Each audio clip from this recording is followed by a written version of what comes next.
Everybody, this is the evening for the day in the life of a researcher, and we're going to hear from some very interesting speakers this evening who are all part of CHESM in some way.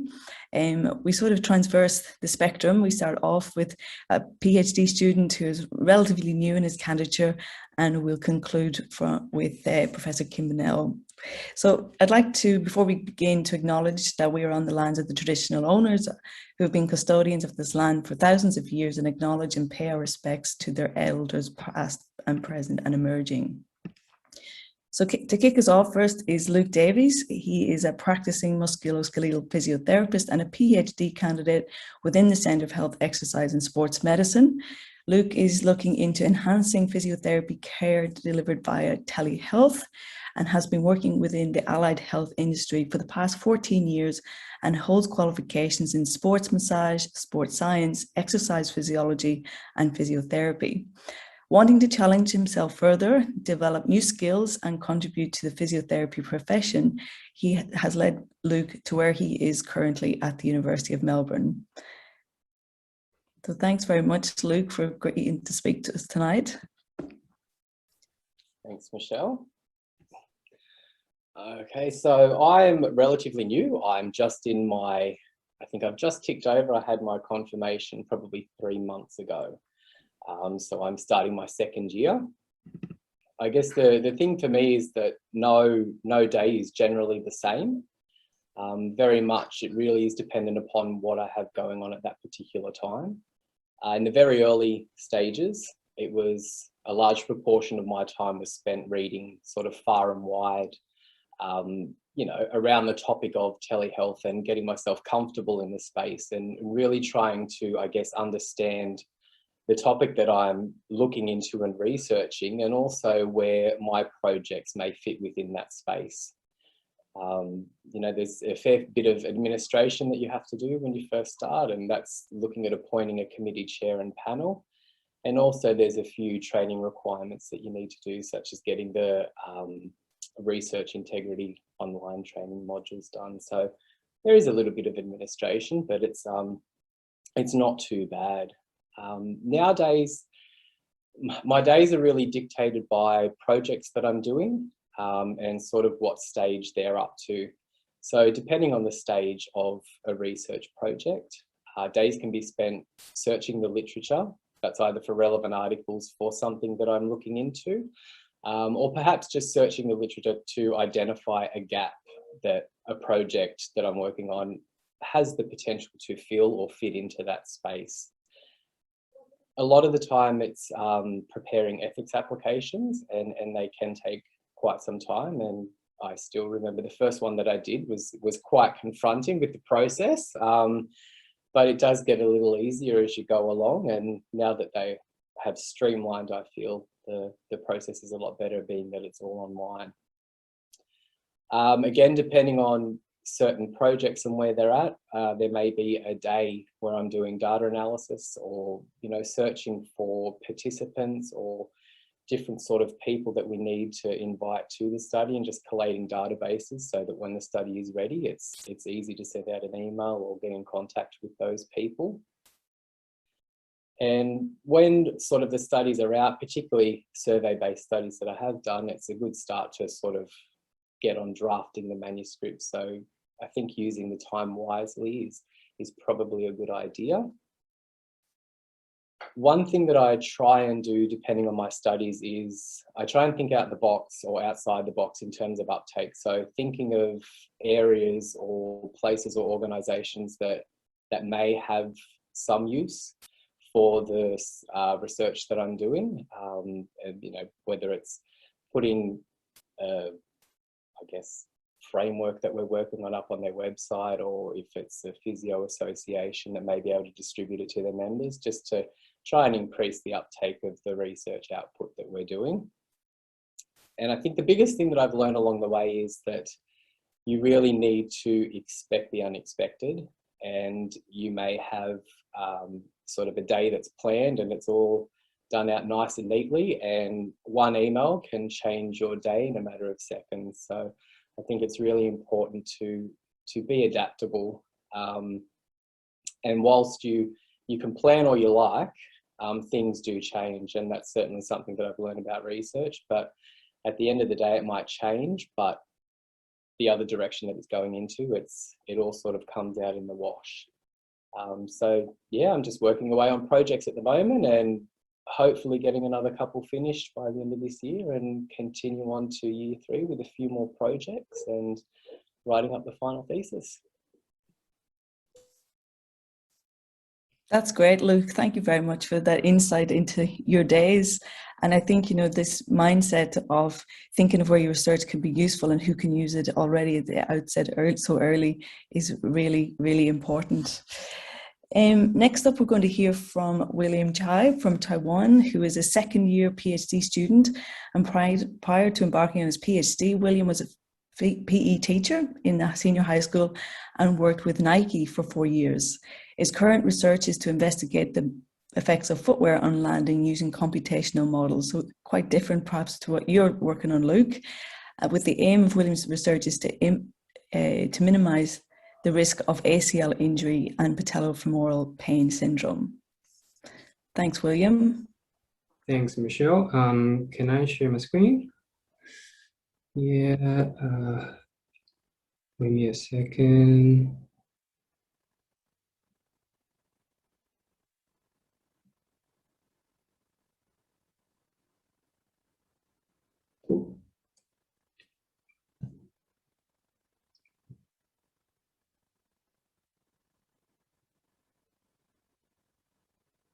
Can you see my screen?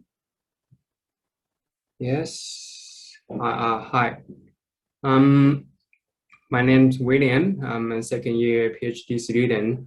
Currently, I'm focusing on data collection. Because I only have 5 minutes, so I probably will share the major thing I'm doing during my day now.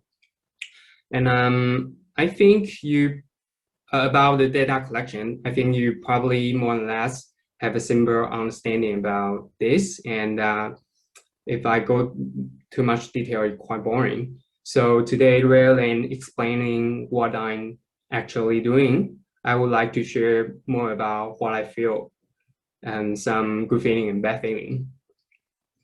So the first, like you see in the picture in the left side, briefly, in my study, we put the reflective markers on anatomical landmarkers and the EMG sensors on muscles, also accelerometer and foot pressure sensors. And then use this data to run the computational model in the right side. So you can see the arrow referred to the knee joint. So when I'm doing this, people always say, "Oh, this is cool," but I just yeah, yes, this is really cool, probably. So actually, for me, it's quite stressful.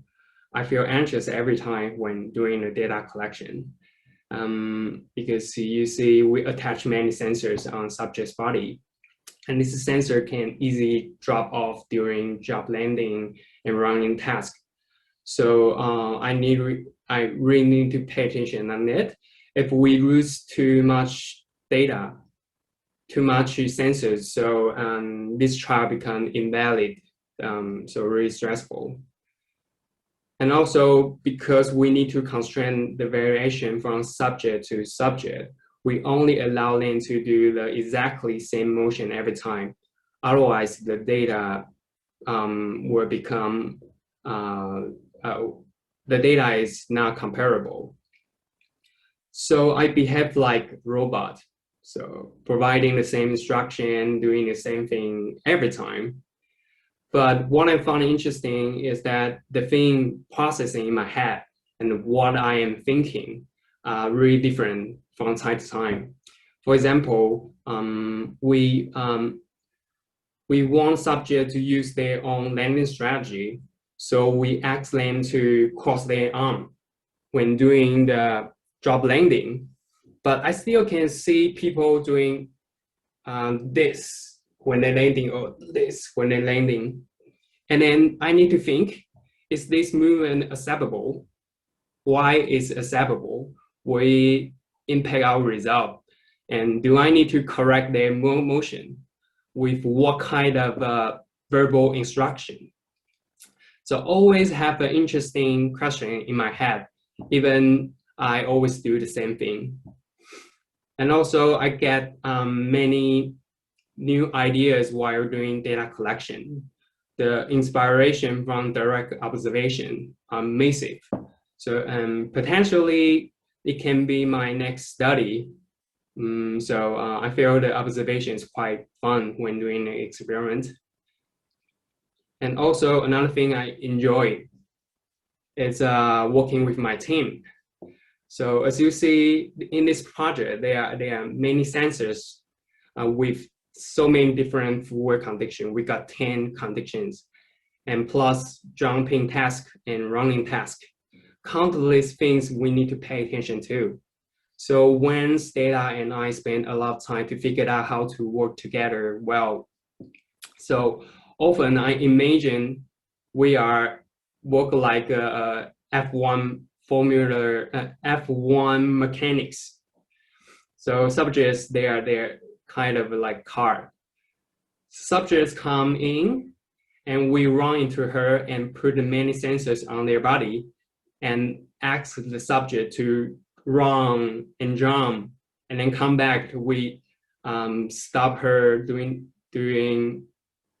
running, and then we replacing the different footwear and then ask the subject to go again to run and jump. So we really need to work really close. And when he's an expert of testing, he's a reliable person. I really trust him. And Stella is a research assistant. She's quite cool. How to explain? Because we're doing experiments, we don't want to make any mistakes. So we stay really focused. But if we take too serious, the vibe will become too intense and heavy. Do you know what I mean? But she can be really focused and accurate while keeping the easy vibe really cool. So doing data collection made me stressful, but I really enjoy working with them and having new inspiration, new ideas while from this observation. Okay, that's the pretty much the thing I want to share. Thank you. Thanks so much, William. I think that was really nice insights into the day of data collection, and it's so true like how stressful it can be when you're so concentrated on the actual acquisition, but you're trying to be engaged with your participants. And I think the analogy of the Formula One team was beautiful. Thank you. Okay, so next, folks, we're going to hear from Dr. Stephanie Philby, who is an NHMRC Emerging Leader Fellow in the Department of Physio and an Honorary Senior Research Associate in Orthopedics, Rheumatology, Musculoskeletal Sciences at the University of Oxford. Stephanie's research expertise includes evaluating, optimizing outcomes after ACL injury, developing and evaluating strategies to improve outcomes for people with knee osteoarthritis, and evaluating the long-term musculoskeletal and psychological impacts of sports participation. Thanks so much, Steph. Thanks, Michelle. That's quite a mouthful, so you did well there. I will just share my screen. All right, so I'm going to speak to you this evening about a typical day in the life of a researcher that's 5 years after PhD. I'm not entirely sure my day is typical or not, but I'll tell you a typical day for me anyway. So a typical day would begin with a to-do list. And there's a range of different tasks on that to-do list, and tasks come and go and move up the list depending on prioritization and deadlines. So I'm going to give you a bit of an overview of some typical tasks that I may need to do in the initial day. So the first on the list is some data extraction and quality appraisal for a literature review. So this involves going through eligible studies and pulling out the relevant data, putting it into Excel. and then assessing the risk of bias as well from the studies using a risk of bias tool. Next on the list is performing a qualitative interview. So this involves developing a pre-set or an interview guide with questions that you want to elicit certain information from the study sample. So these particular questions were to explore quality of life in retired professional cricketers. And so this is a way of extracting data qualitatively. And then you transcribe this data and you identify themes and meaning within the data that can then be represented as research findings. And there's different software that can facilitate this. So this here is an example of in vivo software. So the next on the list is writing a paper.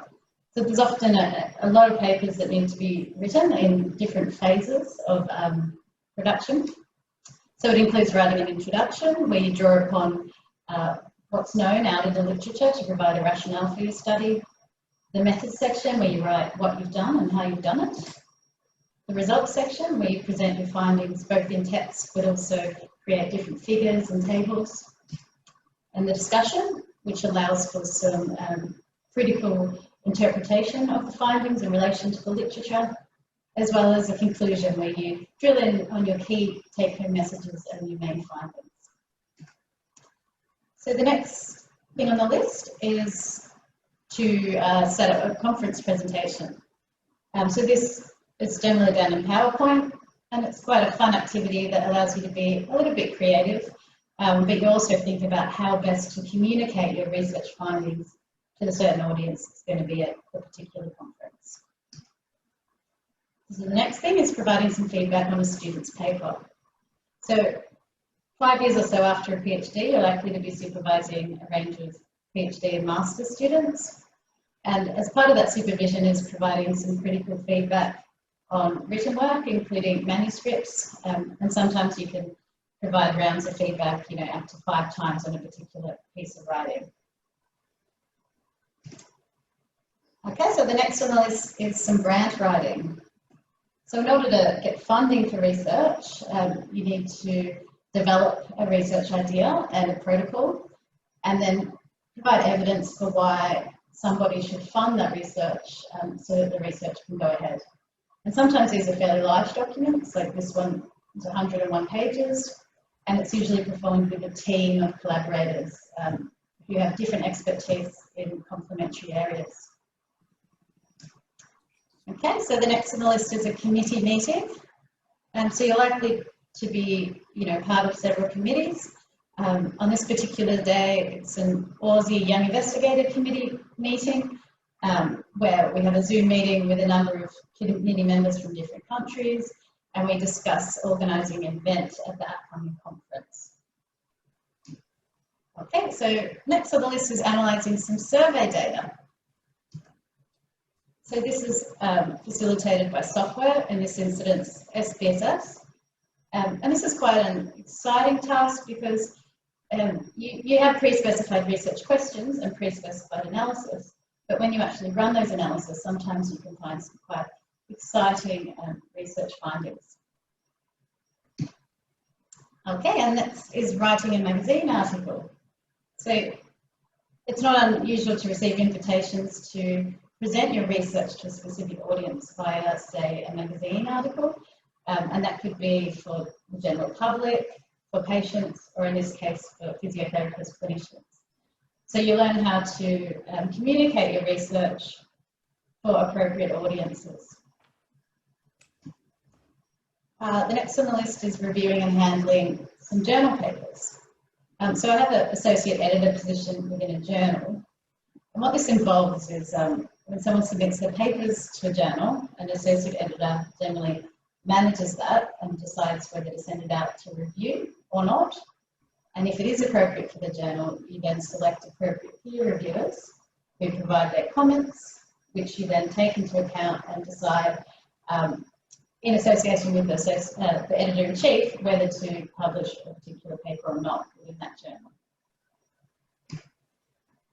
Okay, so next on the list is a student supervision meeting. So pre-COVID times, these were usually face-to-face and hopefully, and sometimes at a local coffee shop. We sit down and provide the student feedback on their thesis and their PhD studies, as well as provide general mentorship and support. The next is submitting a conference abstract to an upcoming conference. So this is a little bit different than writing a paper because it's generally preliminary findings that haven't been published yet. And you submit that to a conference and then it gets judged and accepted whether it's good enough to be presented at that conference. Okay, and next on the list is a research team meeting. So if this is with international collaborators, it's often over Zoom early in the morning or sometimes late at night, especially when people are in both Europe and North America and Australia. But if it's a team of, say, Melbourne University researchers, sometimes this can be pre-COVID times anyway, face-to-face. Again, often involving coffee. Okay, so next on the list is manuscript revisions. So if you're not a researcher yourself, you mightn't be aware that when you submit a paper to a journal, the journal then sends it out to peer review, who provide you with a range of comments and feedback. And you then need to respond to each of those comments, point by point, and take actions to prove how you've taken them on board and use them to improve your manuscript. And so this is a necessary process before it's judged for appropriate publication in that particular journal. It can take some time. It can be up to 15 pages of comments or as little as only, a few paragraphs. So it really depends on the journal and the reviewers. And finally, the last thing on the list is to design a survey. So for this one, I would have already done a research protocol, but part of that protocol might be collecting data via a questionnaire. In order to do that, I would need to develop the questions to elicit the sort of information that we need for that study. And then often these days, the questionnaire is delivered electronically, say via RedCap, and you then would need to create the survey on that online software so it can be sent out. So this is only sort of a snapshot of some of the varied tasks that you may kind of face within a typical day. In reality, the list probably isn't this long, or perhaps it's a lot longer, but only about a quarter of this sort of stuff will get done within one day. So me, personally, I'm always much more ambitious on paper than what I can actually achieve within a day. So I just really wanted to highlight the great variety of tasks that you can perform as a researcher. So this is a lot of extra tasks that I could have gone through and sort of touched upon, but don't have time to go into. And it may be a less typical day, but something that pre-COVID occurred a few times a year. Other experiences like visiting a research lab in Vancouver, a consensus meeting in Copenhagen, a research retreat in the Blue Mountains, or presenting at a conference in Paris. So these are the kind of things that are also involved in a research career and can be quite exciting and rewarding experiences. So here's some photos from some of the international meetings and conferences that I've attended over the last few years. I also visited a university in Denmark for 3 months. I visited a university in Sweden for 3 months, and also a 3-month research fellowship at the University of Oxford. So to summarise, I would say a typical day for a researcher involves becoming really proficient at juggling multiple tasks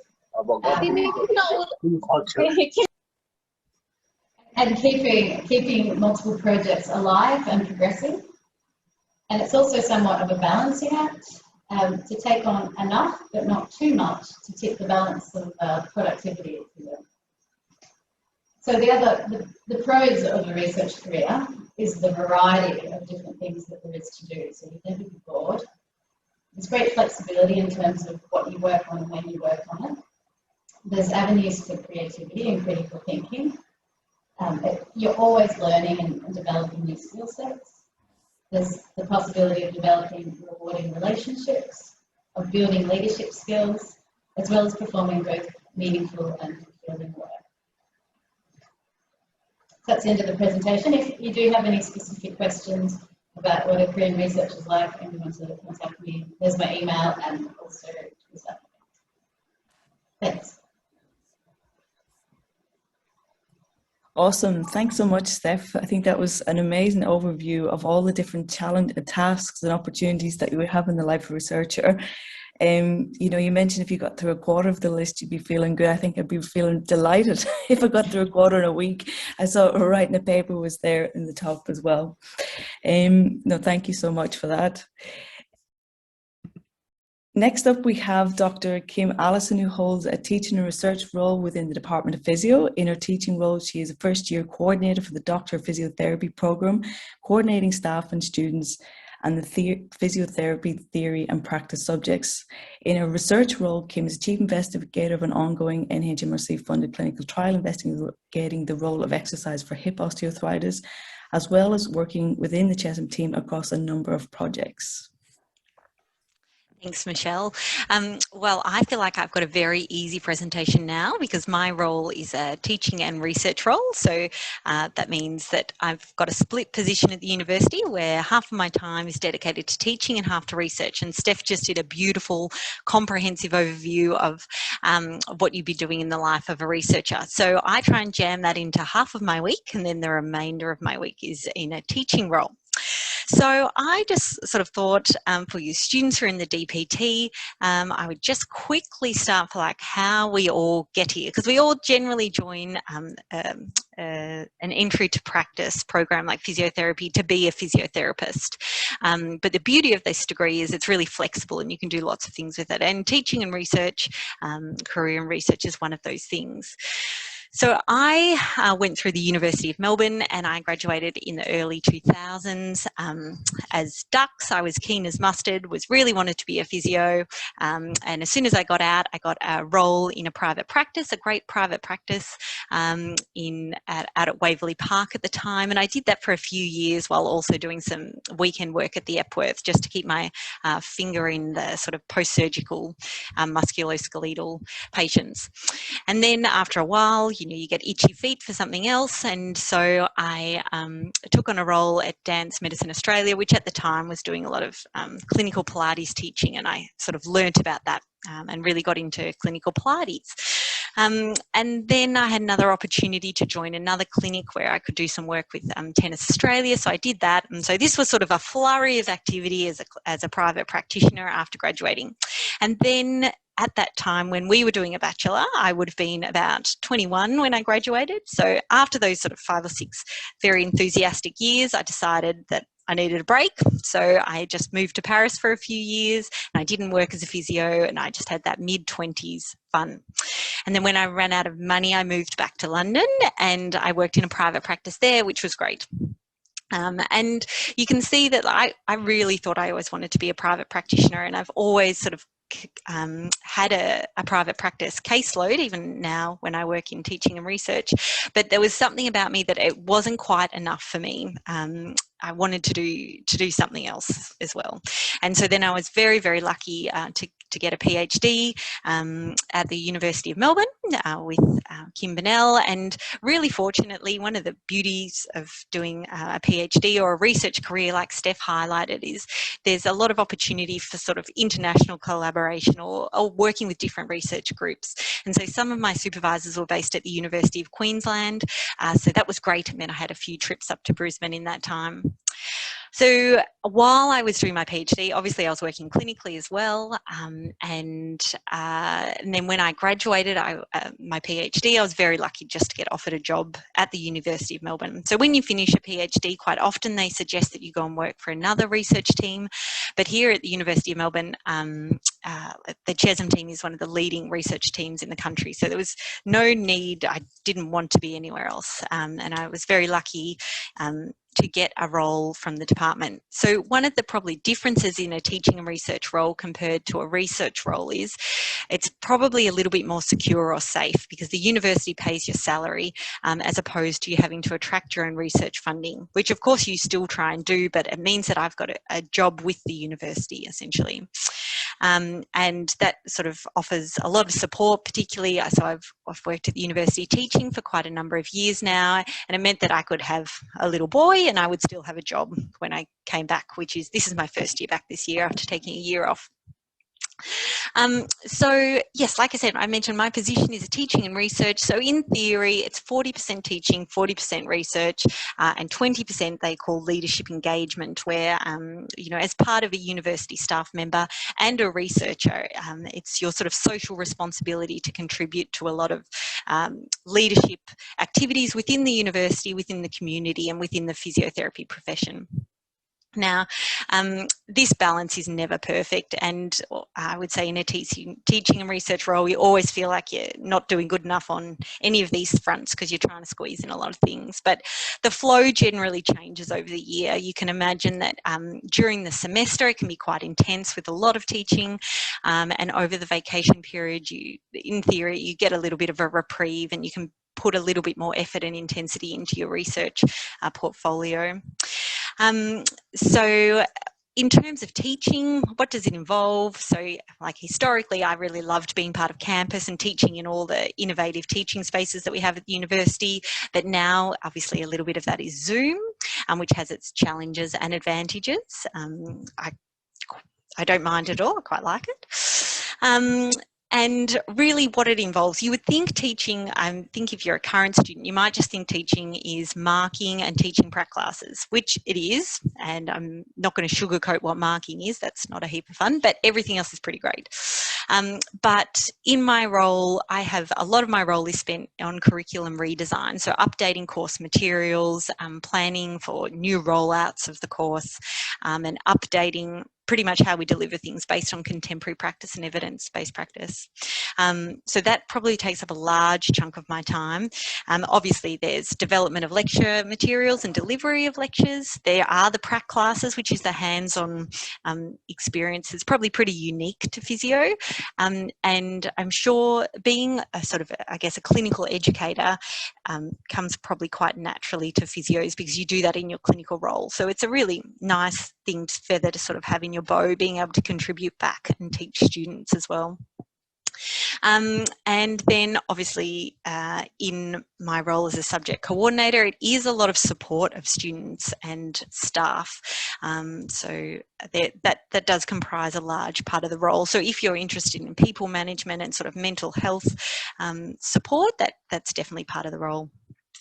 And then, like I mentioned, leadership and engagement. So you'll be involved in, and I'm involved in a number of committees within the faculty in the university. And one of the advantages of that is you obviously meet a lot of great, very bright people. You know, that's a really lovely thing to be a part of. You know, I'm part of professional bodies, sort of similar things, organising conferences, contributing in that way. In terms of research, I feel like Steph really covered that very, very nicely. The only thing I'll flag here is there's a little bit more impetus. So a lot of grant funding applications, and the more grant funding you can attract as a TNR, if you've got a preference for research rather than teaching, the more grant funding you can attract, the more you're able to change your portfolio so you take on more research than teaching. And yeah, the beauty of being part of a research team at CHESM is, you know, it's some of the greatest, smartest people really in this space. So you're surrounded by really inspirational people. So I would say, well, obviously I think this is a really great job, and it's a lovely fit for me. So happy to answer any questions, but that was just my little quick spiel. Lovely. Thanks so much, Kim. Lovely insight into the split roles across teaching and research, and also the value of leadership and engagement as well. Thank you. And to conclude, the speakers list tonight is Professor Kim Linnell, and then afterwards what we'd like to do is open up the floor up to any questions you might have. But before we do that, we'll introduce Kim. Kim is a PhD qualified physio and director of the Centre of Health, Exercise and Sports Medicine, and that sits within the Department of Physio. Kim is one of the most highly decorated researchers in the osteoarthritis field, pushing the boundaries of new knowledge and has informed best clinical practice for patients with osteoarthritis. Her research has been pivotal in informing recommendations to support exercise, behaviour change techniques, telehealth models of care, and so on. Kim masterfully leads the CHESM team, including more than 20 individuals from various backgrounds and various disciplines and cultural backgrounds. Well, thanks very much, Michelle, and thank you to all of my staff and team who have put this on tonight, and for all of you for joining. And I think, as I said, we've heard a lot about what happens in the life of a researcher and the day of a life, and I'm no different. A lot of the same things happen for me as well. But I think Steph nicely put it that for me, it's the variety, the flexibility, the stimulation, being able to work with fantastic, smart, creative people that's really made this an enjoyable career. I suppose my day has a lot of meetings, so I would say that there's meeting and more meetings because obviously I've got to have my finger across a lot of pies. I don't actually necessarily do all the hard work that's done by the great team, but I sort of have to help coordinate and oversee a lot of that. And so that involves a lot of meetings with a whole range of different people and all of the fantastic staff that we have who all bring different expertise and different skills. In my role, there is a lot of management because, as Michelle said, there's a big staff, a big team, lots of students, and I do to run the centre. So there's a lot of management that goes with that. And it's, interestingly, you don't really learn that when you become a physio. You have to sort of learn it on the job. I don't necessarily say I'm fantastic at it, but it is something that you have to try and develop new skills in, around budgeting, chairing meetings and so forth. I have to do a lot of strategic planning, putting together annual reports and so forth. And then obviously just you got to keep your inbox, your emails, just answering your emails and responding to all of that takes up a lot of time. And I feel like I have to try and clear it out every day. Otherwise it just becomes overwhelming. So there's a lot of management as you sort of go up a bit higher and you have more of a team, around doing performance appraisals of staff, making sure that their careers are progressing as well. And all of that is different from the skills that we learn as a physio. But again, if you're working in private practice and you've got your own business, it's similar to that, where you really got to look at bringing in the funds and so forth. I think another big role of mine is that we have to nurture collaborations and partnerships, because research is not done on our own in just our team.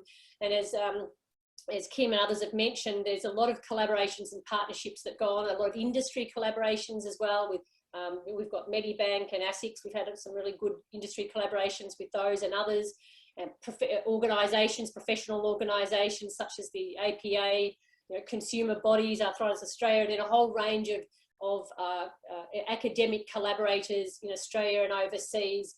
And we also house the NHMRC Centre of Research Excellence with a number of other universities. So there's a lot of meetings and partnerships and collaborations that you need to nurture and develop as well, and establish new teams.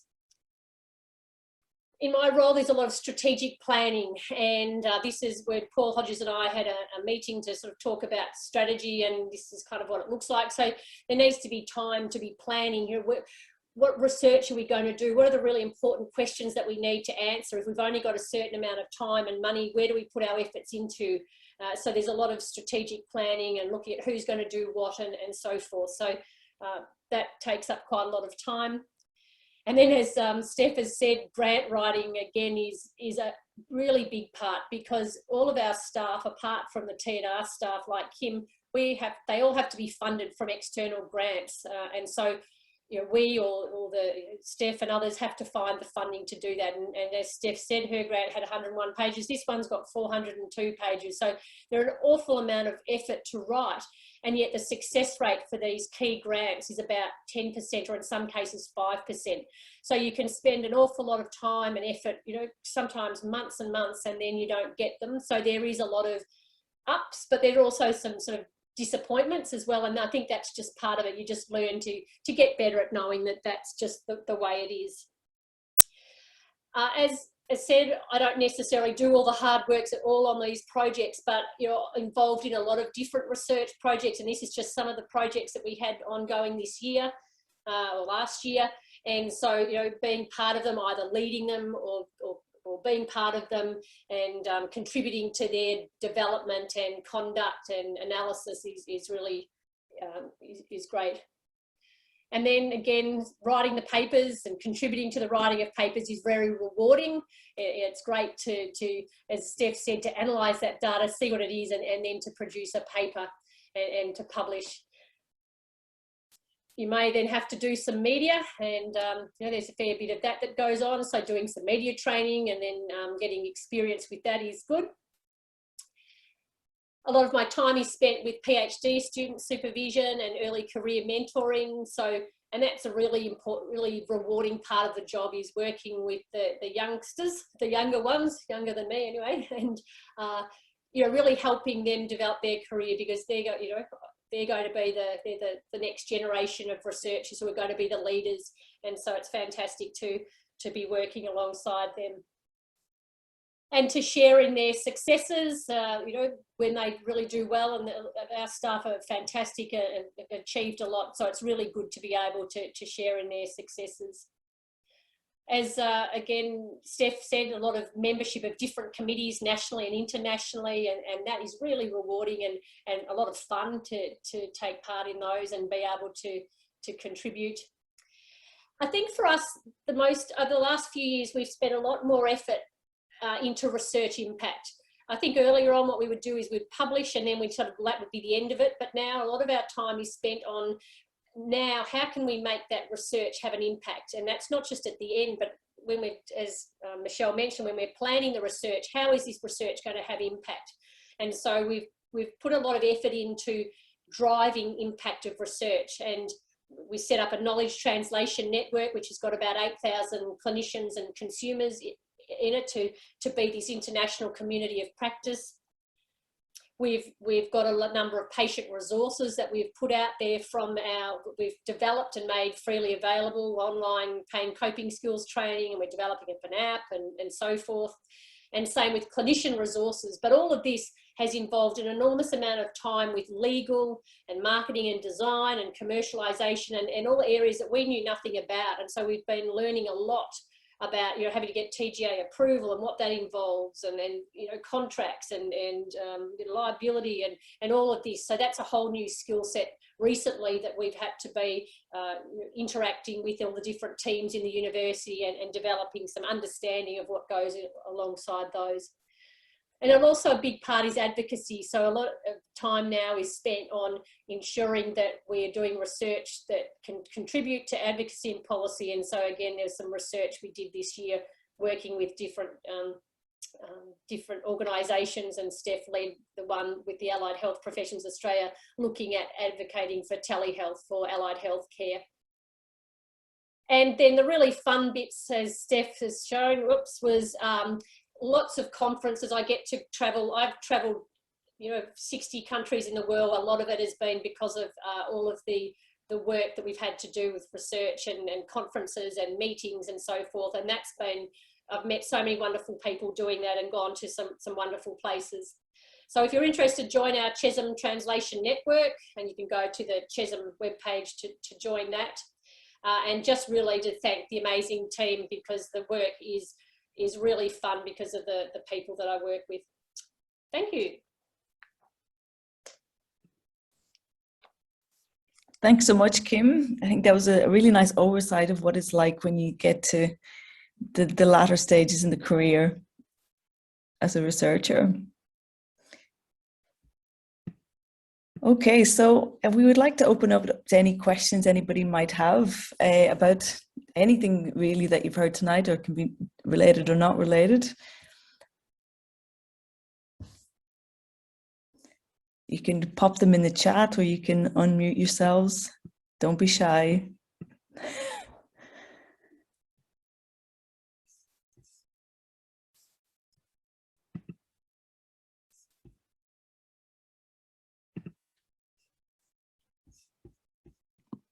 Hi guys. Sorry, I just have a random question. Thank you Hi. all for talking. Once you submit a grant, how long until you find out the outcome of it? Like, I imagine that'd be a bit of a wait. How long do you find out?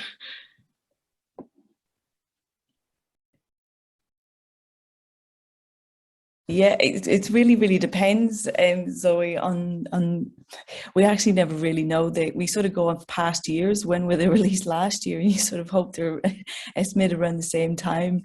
Most of that's true for NHMRC, the National Medical Health Research Council.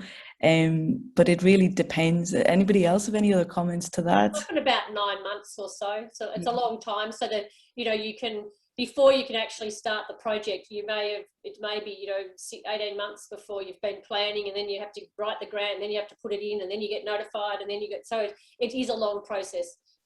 But then they do something really sneaky. They give you the results and they call it's under embargo, right? And you're not supposed to tell anyone. So you have this information and you're dying to, you know, get started and let people like celebrate, but you can't because it's under embargo, and that embargo period can last, you know, the invariable amounts of time. Okay, thank you so much. Gosh, thanks, heaps, guys. No worries. Thanks for your question.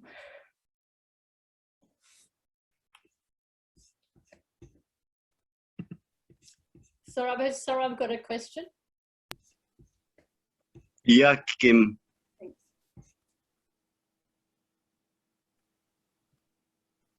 Can you hear me? Yes. Yes. Yeah. Thank you all for a great talk. I was really inspired by everyone's view and listening to journey of people at different stages of career. I had a question for Kim, and probably people in postdoc phase could also help out. I was wanting to ask, how do you manage time, and how do you prioritize what to say yes to and what to say no and decline? Because you might have many requests from people from all over the world for different committees and review invitation and editorial invitation and writing and many things. So how do you prioritize when to say yes and when to decline? Yeah, it's a very good question, and maybe I'm not the best still at it, but I think when you first, and I know you've finished your PhD recently, I think when you first, you know, you're in those early stages, there is the tendency to not want to say no to anything, because you think, oh, you know, someone's asked me, and so you take everything on and say yes to everything, and because you know that FOMO, fear of missing out. If you don't say yes, no one will ask you again. But I think it's if you know where you want to head, then I think you can see, does it fit into your strategic direction? Is it going to help you get to that point? I think the other thing is, I realised I wasted a lot of time on things and with people that it really wasn't, it wasn't going to get me anywhere. So I think it's really hard to have a look at who the people are that you go, I mean, are they really well respected? Are they, you know, are they productive? Are they going to get the job done? Or are you going to waste a lot of time and nothing's going to come out of it? So I think having that in mind as well. But I think if you, as I said, if you know where you're heading, you can sort of see. And I know Karam Khan he was a great mentor back when we did our PhDs together. He was very good at that. He'd say, if it doesn't fit within my, you know, this is where I want to head, then he'll say no to it. So I think that helps as well. If you can see what are you going to get from it? What are you going to give to it? What skills are you going to learn? You know, is that going to be valuable? How much time is it going to take? So you kind of play off the pros and cons of saying yes versus saying no. But yes, some of the others might have something to add to that. Yeah, I just sort of having an idea of when you're at your limit, and when you know that if you take on another task or another new task, it's really going to affect your productivity and your turnaround time of other things. So if that was the case, you try to maybe finish some of the ongoing projects before you take something else on. Or if it was a great opportunity, take it on, but realise that you actually maybe need to drop out of something else or finish another project to free up that time. So just being aware of where you're at and how you're coping, I suppose, if you work there. Thank you both, really helpful. There's another question in the chat that says, any suggestions for international students interested in a PhD? Sonal is from India, interested in research and a PhD abroad. How feasible is it for me to apply? It's a good question. There's different universities have different entry requirements, and obviously at the moment getting to Australia is not that easy. With COVID, I know that I think Michelle's got someone starting that are allowed in relatively soon. But so for the University of Melbourne, you have to get into a PhD, you have to have an average of over 80% on your previous academic record. So, you know, unfortunately, sometimes we have some really good people that we think would be really good and are very keen, but they don't actually reach that academic threshold. If you've already got some publications, that can help boost your scores up a little bit, but they will go on your latest academic scores and see whether or not you reach that threshold. If you want to get a scholarship, which most students do from overseas, otherwise you're paying international fees, which are very expensive, it's even higher. It can be up around 90% because it's so competitive. So, you know, unfortunately, we have to say no to a lot of people that we would like to have because they just don't reach that academic level. The other thing is that you have to have your IELTS test, and that you have to have a certain level in terms of the English writing and reading scores as well. And Michelle's just put in there a link, I think, to some information.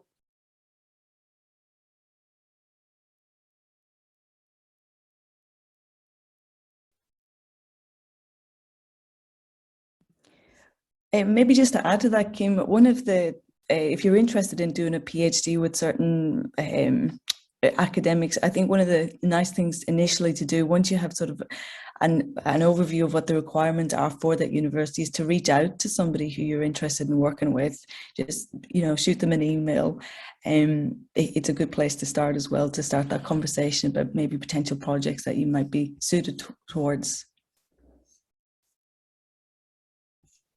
Yeah, definitely. And I think so long as it fits in with what they're doing, and I think, as Michelle said, yeah, speak to them, because their opportunities do come up and people may have their own scholarships that they can offer. So, you know, keeping in touch with someone is a good idea as well.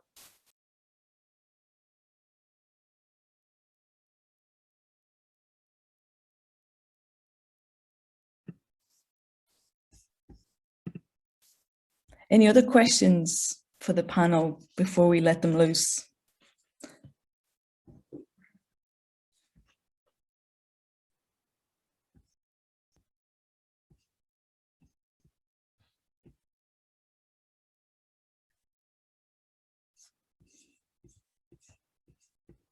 Belinda, we planted one earlier. Do you want to ask it? Sure. So my question was, is there something that you kind of weren't expecting that's part of your day now, like before you got to where you are now, if that can make sense? Is there something you weren't expecting before you got in research that you do a lot of now?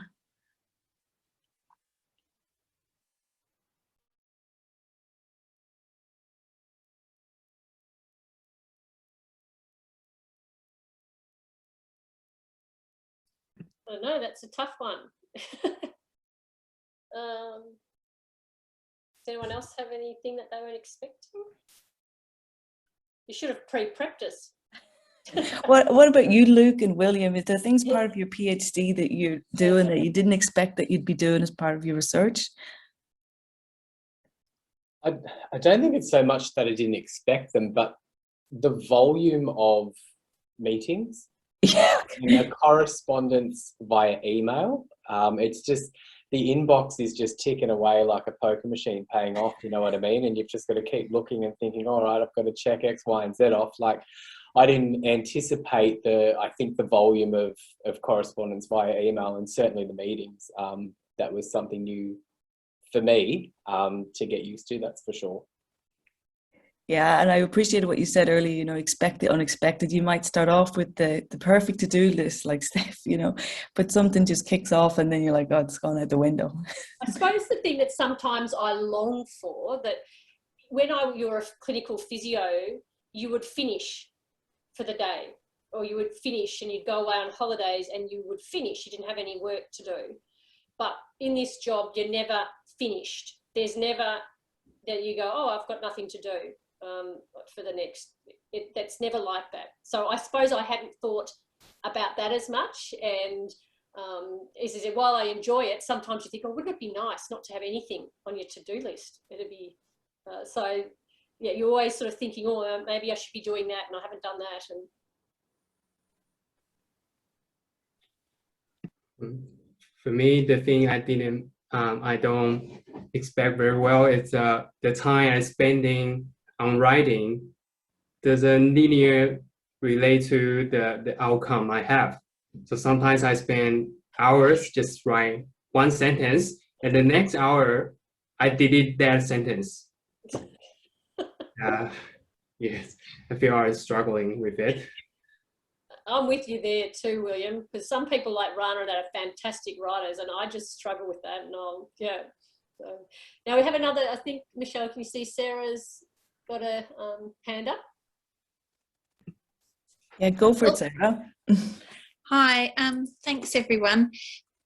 Just leading on from what you were just saying, Kim, I guess I'd be interested to know, and at different levels as well, how you find some balance in your life and sort of do try to switch off and still have a life and catch up with your family and do normal things and try to separate work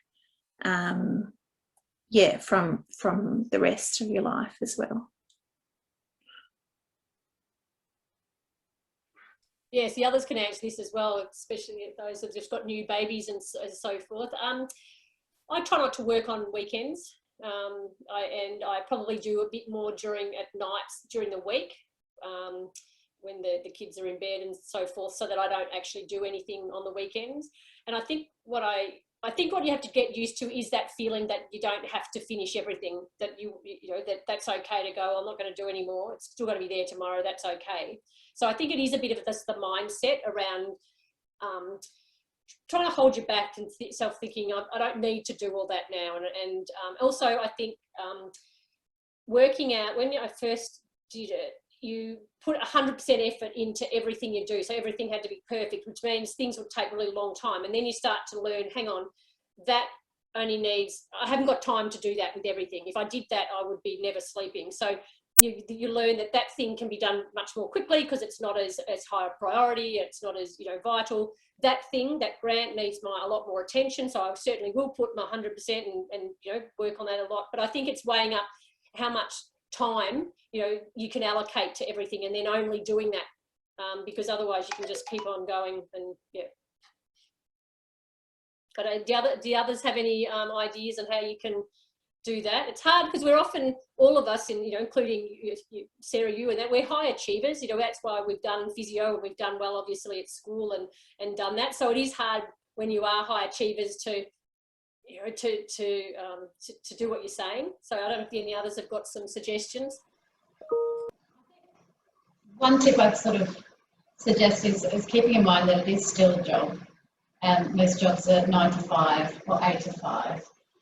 And so how productive can you be within those work hours? And don't have an expectation on yourself to think that you should be working outside of work hours. There'll be times where things come up, you have to have meetings with people overseas, or there's a deadline that requires extra work outside of those hours. But on a typical day, don't feel the pressure that you should be working outside of your typical work hours. I think helps. And also for me, in terms of balance, is making time to exercise. That's really important for me, even to focus while at work. So taking that time each evening or morning or every few days, but making sure you're still making time for you and for your well-being as well. I think that's a really good point, Steph, you made. It is still a job, and while we love it and it's great, it is still a job, and the others are much more important, really. If you're going to prioritize your family and your friends and all that are more important. So, yeah.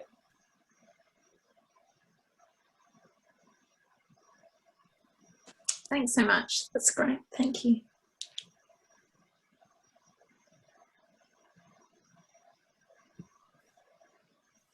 Okay. Anybody else got anything to ask before we say our good nights? Okay, well, I'd like to thank the panel for really interesting evening and insights into their lives as researchers and across the spectrum. Thanks very much for preparing, and Belinda for organising, and for everybody else to join this evening. Hopefully you got something out of it, and if you've got any follow-up questions or anything you ever want to ask us, please feel free to reach out to us. We don't have the website here, but if you Google CHESM at UniMelb, you'll not go too far wrong. And we'll keep in touch about upcoming events. We expect to have at least 2 more before the end of the year that might be of interest to you. Thanks everybody, and thanks for organising it. Well done. Thanks, Michelle.